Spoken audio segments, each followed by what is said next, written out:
Raging Gale by James Ryan. Read by the author. Part the 28th. The Coming of the Casa.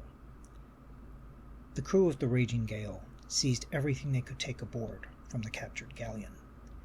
As Campbell and Van Herk helped Osai oversee the transfer of the sugar aboard their ship, Andrews and Kelly raced around the galleon's deck to go after the 4 hens the Spaniards had with them. Some of the plunderers laughed as they watched the hens get the better of their pursuers, staying at least 2 paces ahead of them every time they tried to grab the fowl.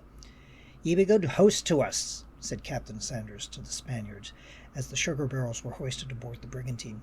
"Gracias, los Ciris." One of the Spaniards said under his breath, too loud to keep quiet, "Puta asquerosa." "No que los aceptaría," Captain Sanders replied with a sly smile. "Apenas su plata." The tip of her sword did a little circle in front of the defeated man. The silver in 8 of the barrels were stowed on the Raging Gale when Bosfeldt, who had stayed atop the mainmast during the plunder, called out, "Sail to port! What see ye?"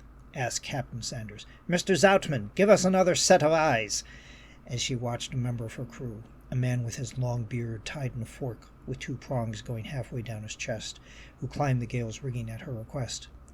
"She be at full sail," said Zoutman from his position in the rigging in the foremast. "Square, with the sun upon her." Hope saw Captain Sanders' expression take on a concerned pale.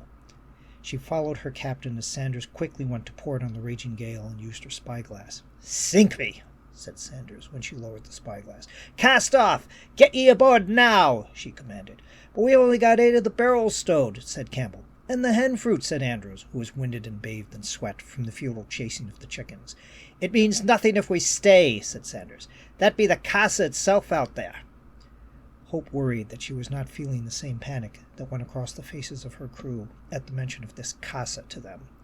Only Osai seemed not to be afflicted with wide eyes and a slight shiver, though he did bark orders to drop everything and cast off, louder and faster than he'd been directing the men before.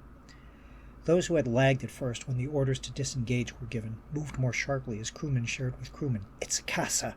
It's the Casa!"